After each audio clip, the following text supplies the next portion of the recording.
Est-ce que tu sais pourquoi 95% des étudiants infirmiers sont épuisés aujourd'hui dans les IFSI? Pour deux raisons. Parce que les révisions et les stages sont vraiment anxiogènes. Les étudiants, ils passent des heures à réviser, à créer des fiches de révision, à adopter également en stage des comportements qui sont absolument pas naturels et à stresser en stage, évidemment, par rapport à ce qu'ils subissent. Et du coup, les résultats ne sont pas au rendez-vous. Ce qu'il faut cesser déjà, c'est de faire des fiches de révision à tout va. Parce que réécrire, c'est une chose. Mais moi, j'ai pas mal d'étudiants qui sont en soutien scolaire avec moi et qui me disent, en fin de compte, je passe mon temps à écrire, mais je n'apprends rien et je ne retiens rien.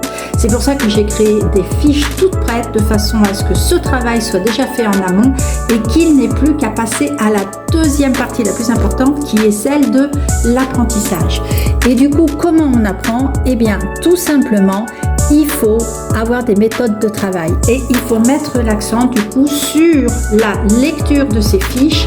On se concentre et du coup on retient. Voilà les trois schémas qu'il faut absolument arriver à mettre en place de façon à ne pas se retrouver en difficulté lorsque l'on est en stage ou lorsque l'on est en IFSI.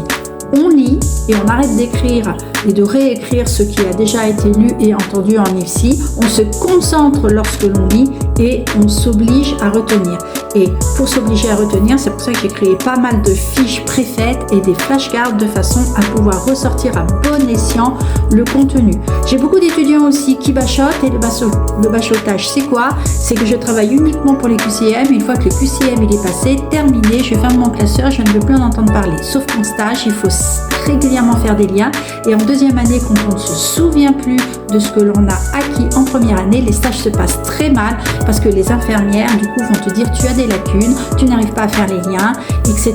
Et du coup, eh bien là commence pour certains étudiants une certaine maltraitance par du harcèlement parce que du coup, eh bien les infirmières vont demander un travail supplémentaire systématiquement. Et donc ça, il faut vraiment se méfier de travailler comme vous faites, de vos méthodes de travail qui consistent simplement à réécrire et à réécrire vos informations. Soyez efficace par votre lecture, votre concentration et votre mémoire. Et si vous avez besoin d'aide, n'hésitez pas à venir me voir.